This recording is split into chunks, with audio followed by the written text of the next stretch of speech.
Security guards మహాసభ, ఇది 3వ మహాసభ తెలంగాణ రాష్ట్రం వచ్చిన తర్వాత. కానీ మన సెక్యూరిటీ గార్డ్స్ యూనియన్ని మనం ఉమ్మడి రాష్ట్రంలోనే ఏర్పాటు చేసుకొని మార్కెట్కి లేకపోతే సెక్యూరిటీ చెక్ పోస్ట్కి అక్కడ ఇక్కడ ఒకరు ఇద్దరు ఉన్నటువంటి వాళ్ళ కాడికి మొదలుకొని వ్యవసాయ మార్కెట్లో పదుల సంఖ్యలో ఉన్నటువంటి వాళ్ళందరినీ కూడా ఐక్యం చేసి యూనియన్ని ఏర్పాటు చేసినటువంటి తర్వాత అప్పుడు రాజశేఖర రెడ్డి ప్రభుత్వంలో వీళ్ళందరం సంఘటితమై సమైక్యమై ఈ రాష్ట్రంలో, ఉమ్మడి రాష్ట్రంలో సెక్యూరిటీ గార్డ్స్ కూడా ఉన్నారు. వాళ్ళకు కూడా సమస్యలు ఉన్నాయి, వాళ్ళకు కూడా హక్కులు కావాలి, వాళ్ళకు కూడా జీవోలు కావాలి, వాళ్ళ వేతనాలు కూడా ప్రభుత్వమే నిర్ణయించాలి అనేటువంటి పద్ధతిలో ఒక సంఘటితమైనటువంటి ఉద్యమాన్ని నిర్మించుకొని సంఘటితమైనటువంటి తరుణంలో రాష్ట్రం రెండుగా విడిపోయిన తర్వాత సహజంగానే మన రాష్ట్ర యూనియన్ కూడా 2 కమిటీలుగా వేరుపడ్డాం. ఆ 2 కమిటీలు ఏర్పడిన తర్వాత 2 రాష్ట్రాల్లో 2 ప్రభుత్వాలు రావడం, మన రాష్ట్రంలో కూడా తెలంగాణ ఉద్యమం కోసం తెలంగాణ పోరాటం ఉవ్వెత్తున సాగడం, తెలంగాణ రాష్ట్రం సంభవించడం, తెలంగాణ రాష్ట్రం ఉద్యమంలో మనం కూడా భాగస్వాములు కావడం అనేటువంటిది మీ అందరికీ తెలిసినటువంటి విషయం. తెలంగాణ జరిగేటువంటి క్రమంలో, తెలంగాణ ఉద్యమం జరిగేటువంటి ఆ దశలో ఎందుకు తెలంగాణ ఏర్పాటు ఎందుకు, తెలంగాణ ఉద్యమం ఎందుకు అని చెప్పినప్పుడు అందరి మనసుల్లో, అందరి మెదడులో మెదిలినటువంటి అంశం ఒకటే. తెలంగాణ పాలకుల యొక్క నిర్లక్ష్యమే కావచ్చు, లేకపోతే పక్షపాత ధోరణే కావచ్చు, లేకపోతే తెలంగాణకు ఉన్నటువంటి భౌగోళిక పరిస్థితులే కావచ్చు. తెలంగాణ వెనుకబడ్డది వాస్తవం. తెలంగాణ అన్ని రంగాల్లో వెనుకబడ్డటువంటి మాట వాస్తవం. అది విద్యలో, ఉద్యోగాల్లో, ఉపాధిలో, అది సాగునీటిలో, తాగునీటిలో అనేక అంశాల్లో వెనుకబడ్డ మాట వాస్తవం. కానీ వెనుకబడ్డటువంటి దానికి కారణాలు ఏంటి అనేటువంటి చెప్పే దగ్గర రకరకాల ఆలోచన విధానం ఉన్నటువంటి వాళ్ళు, రకరకాల సిద్ధాంతం ఉన్నటువంటి వాళ్ళు రకరకాలుగా చెప్పారు ఆ రోజు. కొంతమంది ఆ రోజు చెప్పినటువంటి మాట ఏంటంటే, తెలంగాణ వెనుకబాటుకి కారణం పాలకులు అనుసరించేటువంటి విధానాలు, ప్రభుత్వ విధానాల వల్లనే తెలంగాణ వెనుకబడ్డది. ఆ పాలక పార్టీ ఆ రోజు తెలంగాణను పరిపాలించినటువంటి కాంగ్రెస్ కావచ్చు, ఆ రోజు తెలంగాణను పరిపాలించినటువంటి తెలుగుదేశం కావచ్చు, తెలుగుదేశంలో భాగస్వాములైనటువంటి కేసీఆర్ కూడా దానికి కారణం కావచ్చు అని చెప్పినటువంటి రాజకీయ పార్టీలు ఉన్నాయి, కార్మిక సంఘాలు ఉన్నాయి. అట్లా చెప్పినటువంటి కార్మిక సంఘాలు సిఐటి ఒకటి. తెలంగాణకు అన్యాయం జరిగిందంటే, తెలంగాణ వెనుకబడ్డదంటే, తెలంగాణ ప్రజలు పేదరికంలో ఉన్నారంటే, తెలంగాణలో నిరుద్యోగం పెరిగిందంటే, తెలంగాణలో ఈ స్థితి ఉందంటే పాలక వర్గాల యొక్క విధానమే అని చెప్పినటువంటి వాళ్ళలో చాలామంది ఉన్నారు. చాలామందిలో సిఐటి కూడా ఇదే మాట చెప్పింది. కానీ ఆ రోజు ప్రజల్లో ఉన్నటువంటి సెంటిమెంట్, కార్మికుల్లో ఉన్నటువంటి అర్జీ, తెలంగాణ రావడమే పరిష్కారం, తెలంగాణ వస్తే ఈ సమస్యలు కూడా పరిష్కారం అయిపోతాయి, ఆంధ్రాలో ఇక్కడి నుంచి వెళ్ళిపోతే మనకి చాలా గ్రోత్ ఉంటుంది అనేటువంటి దాని మీద చాలా సెంటిమెంట్ ఉద్యమం జరిగింది. తెలంగాణ వచ్చింది, ఉద్యమం విజయం సాధించింది, తెలంగాణ వచ్చింది. తెలంగాణ వచ్చిన రాగానే సమస్యలని పరిష్కారం అయితే అని చెప్పి మనం భావించాం. కానీ తెలంగాణ వచ్చిన తర్వాత ఆ ఉద్యమం నడిపినటువంటి ఉద్యమకారులను ఏజెండా ముందు తీసుకొచ్చారు. తెలంగాణ సాధించిన మాట వాస్తవం, సాధించాం. ఉద్యమ ఫలితం అది. ఈ ఉద్యమంలో అందరి భాగస్వామ్యం ఉంది. కానీ ఇక్కడ తెలంగాణ అభివృద్ధి కావాలంటే తెలంగాణలో విధానపరమైనటువంటి నిర్ణయాలు చేసేటువంటి అధికారం ఆ ఉద్యమకారుల చేతిలో ఉండాలనేటువంటిది ముందుకొచ్చింది. సహజంగా ఎన్నికలు వచ్చిన తర్వాత అనేక పార్టీలు పోటీ చేశాయి. తెలంగాణ ఉద్యమం తీసుకొచ్చినటువంటి పార్టీ కూడా పోటీ చేసింది. ఆ పోటీలో టీఆర్ఎస్ని మొదటి దఫా అత్యధిక మెజార్టీతో మొదటి దశ గెలిపించారు, పట్టం కట్టారు. కేసీఆర్ ముఖ్యమంత్రి అయ్యాడు. 5 ఏళ్ల కాలంలో తెలంగాణ వస్తే మాకు ఉద్యోగం వస్తుంది కదా, తెలంగాణ వస్తే మాకు ఉద్యోగం పర్మనెంట్ అవుతుంది కదా, తెలంగాణ వస్తే నీళ్ళు వస్తాయి కదా, తెలంగాణ వస్తే ఉద్యోగాలు వస్తాయి కదా, తెలంగాణ వస్తే అంతకుముందు పరిస్థితి బాగా మారిపోద్ది కదా అని చెప్పి మనందరం అడిగాం. ప్రజలు అడిగారు, కార్మిక వర్గం అడిగింది, సిఐటి అడిగింది, ఉద్యమంలో పాల్గొన్నటువంటి వాళ్ళు కూడా అడిగారు. ఏం చెప్పారు? కొత్త తెలంగాణ వచ్చింది, ఇప్పుడే అధికారంలోకి వచ్చినాం, మేమే చదువుకునే పరిస్థితి లేదు, ఈ స్థితిలో ఈ తప్ప మేము చేయలేము, కొన్ని చేసుకుంటూ పోతామంటే మనం కూడా అర్థం చేసుకున్నాం. మళ్ళీ రెండోసారి ఎన్నికలు వచ్చినాయి. రెండోసారి ఎన్నికలు వస్తే ఇప్పుడు చేయలేకపోయాము, మరోసారి అధికారం చేపడితే మేము చేస్తామని చెప్పారు కాబట్టి రెండోసారి కూడా అధికారంలోకి తీసుకొచ్చాం బీఆర్ఎస్ ప్రభుత్వాన్ని. ఏం జరిగింది? బీఆర్ఎస్ ప్రభుత్వం ఏ ఉద్యమం మీద బేస్ అయిందో, ఏ ఉద్యమ పార్టీగా వచ్చిందో, ఏ ఉద్యమం ఆధారంగా అధికారులకు వచ్చిందో, కేసీఆర్ అధికారులకు వచ్చిన తర్వాత ప్రజాస్వామ్యం ఉందా? కార్మిక సంఘాలని పరిగణలో తీసుకున్నారా? ప్రజా ఉద్యమాలని పరిగణలో తీసుకున్నారా? ఇచ్చినటువంటి ఎన్నికల ముందు మొదట తెలంగాణ ఉద్యమంలో ఇచ్చినటువంటి హామీలు కావచ్చు, లేకపోతే రెండోసారి అధికారులకు వచ్చే ముందు కాంగ్రెస్ మన టీఆర్ఎస్ పార్టీ పెట్టినటువంటి ఎన్నికల మేనిఫెస్టోలో పెట్టినటువంటి హామీలు ఏమైనా అమలైనాయా? ఏం అమలు కాలేదు. కాంట్రాక్ట్ అవుట్సోర్సింగ్లో అందరినీ కూడా పర్మనెంట్ చేస్తా అన్నాడు. కాంట్రాక్ట్ అవుట్సోర్సింగ్ వాళ్ళు పర్మనెంట్ చేస్తే ఆ పర్మనెంట్ అయ్యే దాంట్లో వ్యవసాయ మార్కెట్ సెక్యూరిటీ కార్డు ఉండమా? ఉంటాం. కానీ మనం కూడా ఆశపడ్డాం, ఓహో మనం కూడా పర్మనెంట్ అవుతామని. ఉద్యోగాలకి గ్యారంటీ ఇస్తామని చెప్పాడు. ఉద్యోగాలకు గ్యారంటీ ఇస్తామని చెప్పడం అంటే థర్డ్ పార్టీ కాంట్రాక్ట్ లేకుండా ప్రభుత్వమే మన మీద అజమాయిష్ చేయాలి. మనకు ఐడెంటిటీ కార్డు ఇచ్చి, మనకు గుర్తింపు కార్డు ఇచ్చి, మనకు ఒక అపాయింట్మెంట్ లెటర్ ఇచ్చి, మనకు సర్వీస్ రికార్డు పెట్టి మన ఆలన పాలన చూస్తే మన ఉద్యోగానికి భద్రత ఉన్నట్టు. కానీ తెలంగాణ రాకముందుకు థర్డ్ పార్టీ ఉంది, తెలంగాణ వచ్చిన తర్వాత థర్డ్ పార్టీ ఉంది, తెలంగాణ ప్రభుత్వం టీఆర్ఎస్ ఉన్నప్పుడు థర్డ్ పార్టీ ఉంది, తెలంగాణ ప్రభుత్వం ఓడిపోయిన తర్వాత కాంగ్రెస్ ప్రభుత్వం వచ్చిన తర్వాత కూడా మనకి ఏజెన్సీ ఉందా లేదా? ఏజెన్సీ వ్యవస్థ ఉంది. అంటే ఏజెన్సీ వ్యవస్థ ఉన్న తర్వాత, కాంట్రాక్ట్ ఉన్న తర్వాత, ఉద్యోగానికి గ్యారంటీ లేకుండా ఉన్న తర్వాత, మరి ఈ ఉద్యోగం ఎప్పుడు ఊడిపోతుందో తెలియనటువంటి పరిస్థితి ఉన్న తర్వాత, అభద్రతా భావం ఉన్న తర్వాత మనకి ఏమరుగుతుంది? ఏం జరగలేదు. కాబట్టి రెండోసారి అధికారులకు వచ్చినటువంటి బీఆర్ఎస్ ప్రభుత్వం కార్మిక సమస్యల పట్ల చాలా నిర్లక్ష్యంగా ఉంది. ఇచ్చిన హామీల కోసం కొట్లాడినటువంటి సంఘాలని అణచివేసే ప్రయత్నం చేసింది. యూనియన్లతో మాట్లాడలేదు, యూనియన్లు వద్దని చెప్పింది, యూనియన్లు దండగని చెప్పింది. యూనియన్లోకి కొంతమంది కార్మికులకు ఏ సమస్య లేకపోయినా కొంతమంది కార్మికులు రెచ్చగొడుతుందని చెప్పింది. ఉద్యమాల మీద అణచివేసింది. ఇందిరా పార్కు, మన ధర్నా చౌక్, అక్కడి నుంచే కదా మన అన్నయ్య పోరాటాలు చేసింది. ఇందిరా పార్కు రద్దు చేసింది. నియంతృత్వ పాలనకు సాగించింది. 10 సంవత్సరాల పాటు నియంతృత్వ పాలన సాగించింది. విసిగి వేచారినటువంటి ప్రజలు మన జరిగినటువంటి ఎన్నికల్లో వాతలు పెట్టారు, ఇంటికి పంపించారు. కానీ మొన్న ఎన్నికల ముందు కాంగ్రెస్ చెప్పినటువంటిది ఏంది? మన ఎన్నికల ముందు కాంగ్రెస్ ఏం చెప్పింది? ఏం చెప్పిందంటే ఈ నియంతృత్వ ప్రభుత్వాన్ని ఇంటికి పంపుతాం, ప్రజాస్వామ్యాన్ని పునరుద్ధరిస్తాం, ప్రజాపాలన తీసుకొస్తాం, మేము కూడా ఎన్నికల మేనిఫెస్టోలో పెట్టినటువంటి హామీలన్నీ అమలు చేస్తామని చెప్పారు. మనం నిజంగా అనుకున్నాం, విసుగు చెందినాం, వేచారినాం. ప్రజాస్వామ్యం లేదు, నియంతృత్వం ఉంది, అసలు వాడు ఎవరిని మాట కూడా మాట్లాడతలేదు. కాంగ్రెస్ ప్రభుత్వం గతంలో బాగా పనిచేసిన ప్రభుత్వం, ఇందిరమ్మ ప్రభుత్వం, గరీబులకు వస్తున్న ప్రభుత్వం, మన్నేమో చేద్దాం అనుకొని మనందరం కూడా ఓట్లేసినాం. డిసెంబర్ 7వ తారీఖుకి 2 సంవత్సరాలు పూర్తి చేసుకుంటుంది కాంగ్రెస్ ప్రభుత్వం. రేవంత్ రెడ్డి ప్రభుత్వం వచ్చి డిసెంబర్ 7వ తారీఖు 2 సంవత్సరాలు పూర్తి అవుతాయి.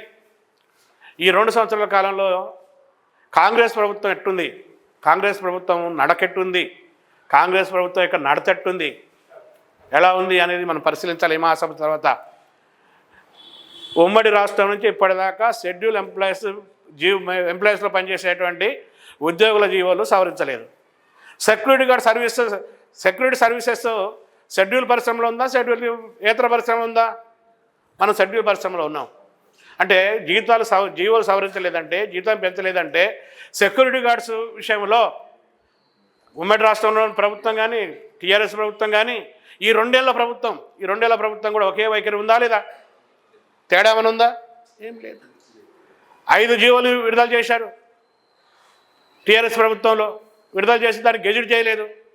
ఆ జీవోలలో మనకి సుమారు 27,000 రూపాయల దాకా జీతం ఫిక్స్ చేశారు డిఏతో, వీడియోతో కలిపితే. కానీ ఆ జీవోలను గెజిట్ చేయలేదు, అటు అమలు చేయలేదు. ఆ జీవోలను రద్దు చేసేసి మనం ఇప్పుడు పొందుతున్నటువంటి షెడ్యూల్ ఎంప్లాయ్మెంట్లో ఉన్నటువంటి వాళ్ళు పొందుతున్నటువంటి జీతము వీడియోని కలిపి జియోకి నెంబర్ మార్చాడు. ఒక్క పైస కూడా పెంచకుండా రేవంత్ రెడ్డి ప్రభుత్వం. జియో నెంబరే మారింది, జీతం పెరగలల్లా. వీడియోని బేసిక్ని కలిపేసి మీ కొత్త జియో అని చెప్పాడు. ఇది ఏం చెప్తుంది? ఇది పెట్టుబడిదారులకు, కార్పొరేట్ శక్తులకు, పాలక వర్గాలకి ఉపయోగపడేటువంటి పాలన చేస్తున్నటువంటి పరిస్థితి ఉంది. ఇక్కడ కూడా కేసీఆర్ పోయిన తర్వాత రేవంత్ రెడ్డి గారు కూడా, కేసీఆర్ అదే చేసిండు, రేవంత్ రెడ్డి అదే పని చేసినటువంటి పరిస్థితి మనకు కనపడుతుంది, మన కళ్ళ ముందు కనపడుతుంది. ఈరోజు మనం పోరాడి పిఆర్సీ పరిధిలోకి వచ్చినాం. పిఆర్సీ పరిధిలోకి వచ్చి మన పిఆర్సీ జియో ఏదుందో ఆ జియో, ఒకప్పుడు జియో నెంబర్ 3 ఉండేది మనకి, తర్వాత జియో నెంబరు 300, తర్వాత జియో నెంబరు ఇంకో నెంబరు వచ్చింది. తర్వాత ఇప్పుడు మనకి జియో నెంబర్ 60లో ఉన్నాం. మనం 60లో కేటగిరీ జియోల ప్రకారం జీతం చూసుకుంటారు. ఈ జియో మామూలుగా జియోలు అయితే ఇంతకుముందు లేబర్ డిపార్ట్మెంట్లో ఇచ్చే జీవోలు, కలెక్టర్కి ఇచ్చే జీవోలు 2 ఏళ్ళకోసారి జీతం పెరిగేది. ఇప్పుడు ఇందులోకి వచ్చిన తర్వాత 5 ఏళ్ళకోసారి జీతం పెరుగుతుంది. 5 ఏళ్ళకైనా టైం బౌండ్గా పెరుగుతుందా? 5 ఏళ్ళు దగ్గరకు వస్తూ ఉంటే ఒక పిఆర్సీ కమిషన్ వేస్తారు. ఆ పిఆర్సీ కమిషన్ చాలా రికమెండ్ చేస్తుంది. ఆ రిపోర్ట్ ఇస్తానికి 1 సంవత్సరం పడుతుంది. ఆ రిపోర్ట్ ఇచ్చిన తర్వాత పిఆర్సీలో ఫిట్మెంట్ అవుతానికి ఒక 6 నెలలు పడుతుంది. ఆ తర్వాత జియో వస్తానికి 6 నెలలు పడుతుంది. అంటే 2 సంవత్సరాల కాలం ఈ కాలయాపన జరుగుతున్న పరిస్థితి. అంటే 5 + 2 7 సంవత్సరాల దాకా మనకి నయా పైసా కూడా మనకి రానటువంటి పరిస్థితి ఉంది. ఎందుకు రావట్లేదంటే తొందరగా పిఆర్సీ రిపోర్ట్ ఇస్తే, తొందరగా జియో ఇస్తే తొందరగా మన జీతాలు పెరుగుతాయి. మన జీతాలు పెరగకుండా చూడాలనేటువంటి కుట్ర ఈరోజు ఇక్కడ ఉంది. అనేక మందికి ఇందులో 6 గ్యారెంటీలు అని చెప్పాడు.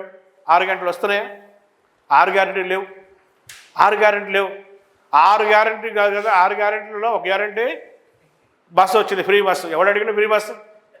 ఫ్రీ బస్సు ఎవడు అడిగిండు? వ్యవసాయ కూలీలకు కూడా రైతులకు ఇచ్చేటువంటి దాన్ని ఏమంటారు బంధు, రైతులకు ఇచ్చేటువంటి రైతు బంధువులాగానే కూలీ బంధు ఇస్తున్నాడా? ఇవ్వడం లేదు. ఫ్రీ కరెంట్ అన్నాడు, ఇస్తున్నాడా? ఇవ్వడం లేదు. ఫ్రీ గ్యాస్ అన్నాడు, ఇస్తున్నాడా? ఇవ్వడం లేదు. మహాలక్ష్మి పథకం మహిళలకి 2500 రూపాయలు ఇస్తామని చెప్పి ప్రకటించాడు. 2500 రూపాయలు ప్రతి నెల వస్తే ఆ కుటుంబానికి వెసులుబాటు ఉంటుందా? ఫ్రీ బస్ ఇస్తే వెసులుబాటు ఉంటుందా? మరి అయ్యేకుండా ఫ్రీ బస్ ఇస్తున్నాడు, ఆర్టీసీ వాడికి డబ్బులు ఇవ్వకుండా వాడిని ఉంచుతున్నాడు, ప్రైవేట్ వాడిని ప్రోత్సహిస్తున్నాడు. అంటే ఈరోజు ఈ ప్రభుత్వం కూడా ఇట్టే ఉంది. నేను చెప్పదలుచుకుంది ఏంటంటే వీళ్ళు ఎందుకు ఇట్టున్నారంటే వీళ్ళ మీద ఇంకొకడు ఉన్నాడు. కేంద్రంలో బీజేపీ ప్రభుత్వం ఉంది, నరేంద్ర మోడీ ప్రభుత్వం ఉన్నాడు.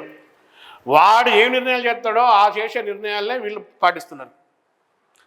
వీళ్ళు పార్టీలు వేరు, జెండాలు వేరు, మనసులు వేరు, కానీ విధానాల విషయాలు మాత్రం ఈరోజు ఒకటే పద్ధతిలో ఉంటున్నటువంటి పరిస్థితి. కేంద్రంలో ఉన్నటువంటి బీజేపీ ప్రభుత్వం బట్టలు ఇప్పుకొని నిర్లజ్జగా సిగ్గు లేకుండా చెప్తుంది, మేము ఎవరి కోసం ఉన్నాం అంటే మేము కార్పొరేట్ సంస్థల కోసం ఉన్నామని చెప్తుంది. మేము ఎవరి ప్రయోజనాలు కాపాడుతాం? పెట్టుబడిదారుల, పారిశ్రామికవేత్తల ప్రయోజనాలు కాపాడుతామని చెప్తున్నది. ఎందుకోసం అంటే వాళ్ళ వల్లనే మా అధికారం వచ్చిందని చెప్పి వాళ్ళు చెప్తున్నారు. ఎన్నికల సందర్భంగా బీజేపీ పార్టీకి విరాళాలు కోట్ల రూపాయలు ఎవరిస్తున్నారు? అదాని ఇస్తున్నాడు, అంబానీ ఇస్తున్నాడు, మఫ్దలాల్ ఇస్తున్నాడు, టాటా ఇస్తున్నాడు, గోరెంకి ఇస్తున్నాడు. వాళ్ళ డబ్బులు తీసుకొని అధికారులకు వస్తారు కాబట్టి వాళ్ళ కోసం పనిచేస్తున్నారు. వాళ్ళ లాభాలు తప్ప ప్రజల యొక్క సంక్షేమం పట్టించుకుంటలేడు నరేంద్ర మోడీ ప్రభుత్వం, బీజేపీ ప్రభుత్వం. ఈరోజు మనం కనీస వేతనం 26,000 రూపాయలు డిమాండ్ చేస్తున్నాం. షెడ్యూల్ ఎంప్లాయ్మెంట్ జియోని సవరించాలని చెప్తున్నాం, జీతాలు పెంచాలని చెప్తున్నాం, వీడియో పెంచాలని చెప్పి చేస్తున్నాం. ప్రతి నెల జీతాలు రావాలని చెప్తున్నాం. వస్తున్నాయి ఇప్పుడు ఈ జీతాలు ప్రతి నెల. 3 నెలలకు 6 నెలల నుంచి రెన్యువల్స్ లేవుగా, 3 నెలల నుంచి రెన్యువల్స్ లేవు కదా. మనం 30 సంవత్సరాల నుంచి పనిచేస్తున్నాం, సెక్యూరిటీ గార్డ్స్ని శ్రమ చేస్తున్నాము. మనం ఏందో మనకు తెలుసు. మనకి జీతం ఇస్తానికి వాడు 6 నెలలకు 3 నెలలకు వస్తే రెన్యువల్కు ఫైనాన్స్ డిపార్ట్మెంట్ వాడితో కాన్ఫరెన్స్ కావాలట, వాడు ఆమోదం కావాలట. వాడు ఆమోదం వస్తే మనకు జీతం వస్తుందట. అంటే ప్రజలకు ఇచ్చేటువంటి సంక్షేమాలు, ఉద్యోగులు కల్పించేటువంటి ఈ వసతుల్ని కట్ చేయాలనేటువంటిది బీజేపీ యొక్క విధానం. పర్మనెంట్ ఉద్యోగం ఇవ్వకూడదు. ఎందుకు ఇవ్వకూడదు? పర్మనెంట్ ఉద్యోగం ఇస్తే నీకు బేసిక్ ఇవ్వాలి, డిఏ ఇవ్వాలి, ఇంక్రిమెంట్ ఇవ్వాలి, నీకు జీతం 10 మంది జీతం ఒక్కడికి ఇవ్వాలి. కాబట్టి పర్మనెంట్ జీతం వద్దని చెప్తున్నారు. కాంట్రాక్ట్ కొనసాగించాలని చెప్తున్నారు. పర్మనెంట్ జీతం ఇస్తే నీకు మధ్యలో ఇంక్రిమెంట్లు ఇవ్వాలి, దిగిపోతే నీకు పెన్షన్ ఇవ్వాలి, నువ్వు పని చేస్తున్నప్పుడు చచ్చిపోతే మీకు మీ కుటుంబంలో ఒకరికి ఉద్యోగం ఇవ్వాలి, నువ్వు కన్నా పిల్లలు నాకెందుకు అని కట్ చేసుకుంటున్న పరిస్థితి ఉంది. రెండవది, పెట్టుబడిదారులకు లాభాలు రావాలంటే ఎక్కడి నుంచి వస్తాయి లాభాలు? సరుకులు ఉత్పత్తి చేసి ఆ సరుకులు అమ్ముకుంటే లాభాలు ఏమి పెద్దగా రావు. కాకపోతే దాని మీద రూపాయికి రూపాయి పాలు వేసుకొని అమ్ముకోగలుగుతారు తప్ప రూపాయికి రూపాయి అదనంగా వేసుకుంటే మార్కెట్ వాడు కొంటాడా? దీనిలాంటి వాడు ఇంకొకటి మార్కెట్లో కొంటాడు కదా. వాడి సరుకు ధర తక్కువ ఉండి వీడి సరుకు ధర ఎక్కువ ఉంటే ఎవడి సరుకు ధర తక్కువ ఉంటే ఆడికే పోతారు. లాభాలు రావు. లాభాలు ఎక్కువ వస్తాయి కార్మికులకు ఇచ్చేటువంటి జీతాలు తగ్గిస్తే, కార్మికులకు ఇచ్చేటువంటి పిఎఫ్ తగ్గిస్తే, కార్మికులకు ఇచ్చేటువంటి ఇతర ఆర్థిక ప్రయోజనాలు తగ్గిస్తే, కోతలు పెడితే పెట్టుబడిదారులకు లాభాలు వస్తాయి. మన జీతాలు పెంచకపోతే ప్రభుత్వం డబ్బులు మిగులుతాయి. ఇది ప్రభుత్వం యొక్క విధానం. అందుకోసం ఈరోజు ఉద్యోగ నియామకాల్లో కూడా మార్పులు తీసుకొస్తాను. కొత్త కోళ్ళు వస్తున్నాయి. మనం ఎప్పుడు ఇంగ్లేదు, ఆ పేర్లు కూడా పలకరాదు. Fixed term employment. ఈ మధ్య నరేంద్ర మోడీ 4 లేబర్ కోడ్ తీసుకొచ్చిండు కదా. 4 లేబర్ కోడ్ తీసుకొచ్చిండు. ఎందుకు తీసుకొచ్చిండు? ఎవరి కోసం తీసుకొచ్చిండంటే ఆ దేశం ఈ దేశం ఆ దేశం పోయి మా దేశానికి రండి, పెట్టుబడులు పెట్టండి, ఇక్కడ పరిశ్రమలు పెట్టండి అని చెప్పి వాళ్ళు అడిగితే అమెరికాడు, జపానోడు, జర్మనోడు వీళ్ళందరూ ఏం చెప్తారంటే, అరే బాబు మా దగ్గర డబ్బులు ఉన్నాయి, నీ దగ్గర డబ్బులు లేవు, మా పెట్టుబడిని ఇక్కడ పెట్టాలంటే నువ్వు ఒక పని చేయాలి. ఏంటంటే నాకు లాభాలు రావాలంటే నా లాభానికి అడ్డుగా ఏమున్నాయంటే భారతదేశంలో బలమైనటువంటి కార్మిక సంఘాలు ఉన్నాయి. కార్మిక సంఘాలు చాలా పవర్ఫుల్గా ఉన్నాయి. వాటికి పవరు తగ్గించాలి. బ్రిటిష్ వాడినే గడగడలాడించి మన చట్టాలు సాధించుకున్నాం, మన కార్మిక చట్టాలని. మన ఈయనను లేబర్ డిపార్ట్మెంట్లో అఫీషియల్గా మనది చట్ట ప్రకారం మనది రిజిస్ట్రేషన్ అయింది. 1926 ట్రేడ్ యూనియన్ చట్ట ప్రకారం మన యూనియన్ రిజిస్ట్రేషన్ అయింది. మన ఎవడు పీకలేడు. మన చట్టబద్ధంగా ఉంది. మన భారతదేశం స్వతంత్రం ఎప్పుడు వచ్చింది? 1947 వచ్చింది. 1947 ముందా 1926 ముందా? 26 ముందు. ఎవడు? రవి అస్తమించినటువంటి బ్రిటిష్ సామ్రాజ్యం గడగడలాడించి భారతీయులందరినీ బానిసలుగా ఉంచినటువంటి కాలంలోనే వాడికి 3 చర్యలు దాపిచ్చి వాడిని 30 తిప్పలు పెట్టి కార్మికుడికి సంఘం పెట్టుకునే హక్కు, జన్మ హక్కు అని చెప్పి ట్రేడ్ యూనియన్ చట్టం సాధించుకున్నాం. కాబట్టి ఈ పవరు ఈ పెట్టుబడిదారు దేశాలకి బాగా అర్థమయ్యి మీ దగ్గర ఉన్నటువంటి కార్మిక చట్టాలన్నింటినీ కూడా రద్దు చేయాలి అన్నాడు. రద్దు చేయాలన్నప్పుడు 29 కార్మిక చట్టాలు రద్దు చేశారు. 29 కార్మిక చట్టాలు రద్దు చేసి 4 లేబర్ కోడ్ తీసుకొచ్చాడు. 4 లేబర్ కోడ్లని అమలు చేస్తే ఊరుకోము, నీ డొక్క తీసి డోలు కడతామని చెప్పి భారతదేశంలో కార్మిక వర్గం అంతా కూడా పోరాడే వారసత్వం ఉన్నటువంటి కార్మిక వర్గం కూడా ఈ 5-6 సంవత్సరాలు కొట్లాడి అమలు కాకుండా ఆఫ్ చేసినాం. కానీ మన పోరాటానికంటే పెట్టుబడిదారులు, పారిశ్రామికవేత్తల యొక్క ఒత్తిడి వాళ్ళకి ఎక్కువైపోయింది. ఎందుకు ఎక్కువైపోయింది? మళ్ళీ ఎలక్షన్లో మరి దానికి డబ్బులు కావాలి కదా, మళ్ళీ ఎలక్షన్లో వాడిని గెలిపించాలి కదా, మళ్ళీ ఎలక్షన్లో వాళ్ళు గెలిపించాలంటే వాడికి అండ ఉండాలి కదా. కాబట్టి అండ ఉన్నోడికి ఏం చేసిండో ఆ పని చేస్తాని కోసం నవంబర్ 21వ తారీఖున ఇక 29 కార్మిక చట్టాలు లేవు, ఇక మొత్తం 4 లేబర్ కోడ్లే, వీటి ప్రకారమే నడుచుకోవాలంటున్నారు. ఇప్పుడు ఈ అమల్లోకి వస్తే పేపర్లో వచ్చిన వార్తలు మనం నమ్మొద్దు, అవి పచ్చి అబద్ధాలు వస్తున్నాయి. వాట్సాప్లో వచ్చేటువంటి వార్తలు అవి పచ్చి బూటకపు అబద్ధాలు. అయ్యి నరేంద్ర మోడీ ప్రభుత్వం మోసం చేస్తూ పెద్ద పెద్ద ప్రకటనలు ఇస్తుంది టీవీల్లో. దాంట్లో ఏమని చెప్తున్నారు? ఇప్పటిదాకా ఎవరికి అపాయింట్మెంట్ లేదు, ఇప్పటిదాకా ఎవరికి ఉద్యోగానికి గ్యారెంటీ లేదు, ఈ 4 లేబర్ కోడ్లలో ప్రతి ఒక్కరికి మేము ఈరోజు అపాయింట్మెంట్ లెటర్ ఇస్తామని చెప్తున్నారు. అపాయింట్మెంట్ లెటరు, ఉద్యోగాన్ని భద్రతగా గ్యారెంటీ ఉండే లెటరు కార్మికుడికి ఇస్తే సిఐటికి అంతకంటే ఎక్కువ సంతోషం ఏమి లేదు, కావాల్సిందేం లేదు. ఇస్తారట. ఎన్ని నెలలకు ఇస్తారు? ఫిక్స్డ్ టర్మ్ ఎంప్లాయ్మెంట్ అనేటువంటి పేరు మీద నీకు 11 నెలలకు ఇస్తారు. నేను కొలువులు డ్యూటీ తీసుకుంటా సెక్యూరిటీ గార్డ్ అని చెప్పి ఫలానా మామునూరు సెక్యూరిటీ గార్డుకి ఉద్యోగం కల్పిస్తానని అపాయింట్మెంట్ ఇస్తాడు, 11 నెలలకు ఇస్తాడు. 11 నెలల తర్వాత నేను చెప్పకుండా చేయకుండా ఉద్యోగాలు ఆపేస్తారు. అంతే. ఫిక్స్డ్ టర్మ్ ఈ కాల పరిమితి, ఈ కాలానికే నేను పెట్టుకుంటాను ఇస్తారు. అందరికీ ఒకే రకమైనటువంటి జీతం ఇస్తామని చెప్తున్నారు.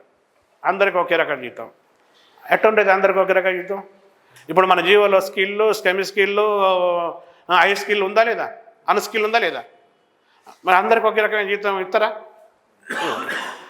రెండు ఇప్పుడు మనకి ఇచ్చినటువంటి 60 నెంబర్ జీవోలో 15,600, 19,000 ఇంకో ఉంది కదా. పని బట్టి జీతం ఇస్తారా? అందరికి ఒకే రకమైన జీతం ఇస్తారా? అందరికీ ఒకే రకమైన జీతాలు, వేతనాల్లో వ్యత్యాసం లేదు. కాబట్టి కనీస వేతనం అంతా ఒకటే, యూనివర్సల్గా ఇస్తా, దేశమంతా ఒకే జీతం ఇస్తా అని చెప్తారు నరేంద్ర మోడీ. మనలో చప్పలు కొడతారు, మనలో చప్పలు కొడతారు అందరికి ఒకే రకమైన జీతాన్ని. నరేంద్ర మోడీ ఎంత నిర్ణయించాడు? కనీస వేతనం రోజుకి 178 రూపాయలు national minimum wage, floor wage అనేటువంటిది నిర్ణయించాడు. రోజుకు 175 రూపాయలు అంటే మనం 26 రోజులు పనిచేస్తాం.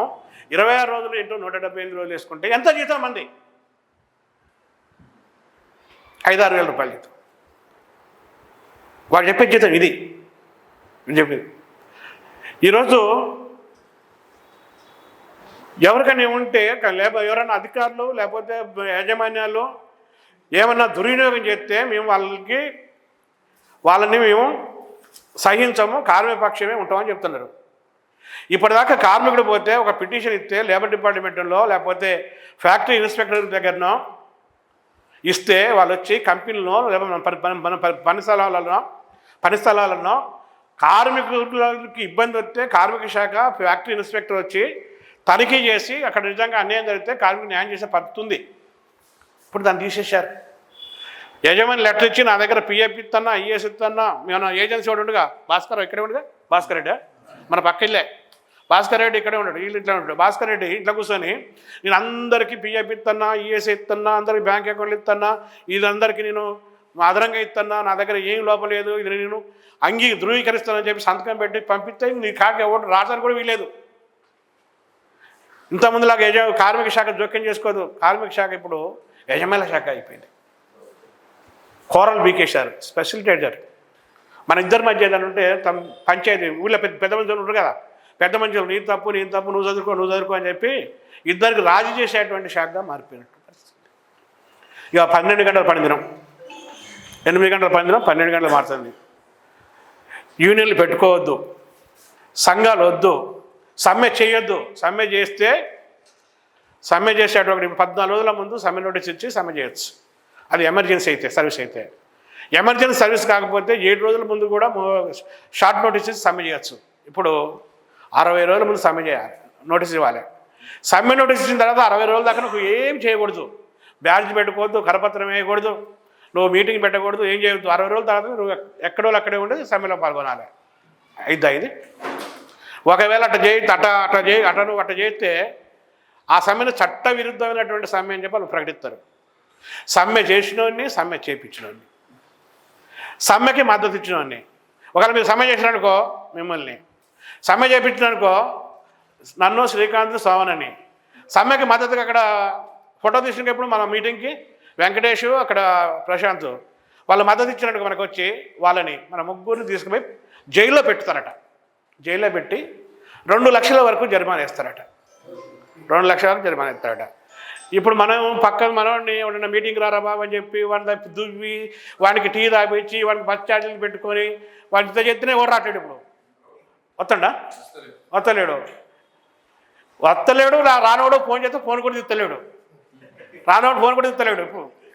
ఇప్పుడు నువ్వు సమ్మె చేస్తే ప్రభుత్వం చట్టవిరుద్ధంగా ప్రకటిస్తారని చెప్తే, చట్టవిరుద్ధంగా ప్రకటించడమే కాదు నీకు జరిమానా 2 లక్షలు వేస్తారని, జైలు పెడతారని చెప్తే ఎవడన్నా పోరాటాలు కొత్తడా? మరి ఎవరి కోసం ఇది? ఈ పద్ధతి ఎవరి కోసం? పిఎఫ్ ఈఎస్ఐ ఇవ్వకపోతే యజమానులు ఇప్పటిదాకా ఇవ్వనటువంటి వాడి మీద మనం ఫిర్యాదు చేయొచ్చు. అలాంటి వాడికి వాడిని ఇస్తే వాడి అకౌంట్స్ సీజ్ చేయొచ్చు, వాడిని జైలుకి పంపవచ్చు. ఇప్పుడు పాత చట్టం ప్రకారం. ఇప్పుడు పిఎఫ్ ఈఎస్ఐ యజమాని ఇష్టం ఇస్తే ఇవ్వచ్చాట, ఇష్టం లేకపోతే ఇవ్వకూడదట. అరే భయ్ నువ్వు ఇవ్వకపోతే జైలుకి పోతావంటేనే ఇస్తలేడు ఎవడు. థర్డ్ పార్టీ మన ఏజెన్సీలు అందరు కడతారు రాపి ఇప్పుడు సకాలంలో కడతలేరు. ఇక లాస్ట్కి ఏం చేశారంటే ప్రభుత్వానికి ఇష్టమైనటువంటి సంఘాలని వాడు ఉంచుకుంటాడు వచ్చట. ప్రభుత్వానికి ఎవడైనా తిరుగుబాటు చేస్తే లేకపోతే ఎవడైనా మాట్లాడితే పోరాటం చేస్తే వాళ్ళకి వ్యతిరేకంగా ఉద్యమాలు చేస్తే ఇప్పటిదాకా మన పోలీసు వాళ్ళ మీద కొట్టించాడు, లేకపోతే జైలు పెట్టించాడు, పోలీసుని జైల్ని మొత్తం మలిసిపెట్టి మనం ఉద్యమాలు చేసినాం. ఇప్పుడు ఏం చేస్తాడంటే వాడు యూనియన్కి రద్దు చేసే అధికారం ఉందాడు. రిజిస్టర్ చేసుకున్నాం కదా మనం. మీ సెక్యూరిటీ గార్డ్స్ తెలంగాణ వ్యవసాయ మార్కెట్ సెక్యూరిటీ గార్డ్స్ యూనియన్ మీరు రిజిస్ట్రేషన్ రేషన్రా ఏముంది H56 ఉందిగా. ఇది చట్టబద్ధంగా మనం రిజిస్టర్ చేసినాం. చట్టబద్ధంగా 1926 చట్ట ప్రకారం మనం రిజిస్టర్ చేసినాం. మన యూనియన్ కేసీఆర్ అధికారులు ఉంటే కేసీఆర్ భయం చేయాలన్నట. ఇప్పుడు రేవంత్ రెడ్డి వస్తే రేవంత్ రెడ్డి భయం చేయాలన్నట. కార్మికుల గురించి మాట్లాడొద్దట. ఒక లెటర్ ప్యాడ్ పెట్టుకొని అప్పుడప్పుడు ఒక విజిటింగ్ కార్డు వేసుకొని అప్పుడప్పుడు కొన్ని పేరులు చేసుకుంటే ఆ సంఘాలు ఉంటాయట. ఎవడైతే ప్రభుత్వానికి వ్యతిరేకుతాడో అవసరం అనుకుంటే వాళ్ళు భావిస్తే ఆ సంఘాల రిజిస్ట్రేషన్ కూడా రద్దు చేస్తారట. కార్మికుడికి ఇక ఉన్నాయా? పిఎఫ్ బాయ్, ఈఎస్ఐ బాయ్, జీతం బాయ్, 10 గంటలు పెరిగే ఎప్పుడన్నా తొలగించుకునే అవకాశం వచ్చే ఐరన్ పై ఎవరి కోసం అంటే ఇవన్నీ కూడా పెట్టుబడిదారుల కోసం. కాబట్టి ఈరోజు బ్రిటిష్ వారిని తరిమి కొట్టిన దేశం మంది. బ్రిటిష్ వారితో మనం హక్కులు సాధించుకున్నటువంటి కార్మిక వర్గం ఇది. లాఠీలకి తూటాలకి భయపడినటువంటి పరిస్థితి.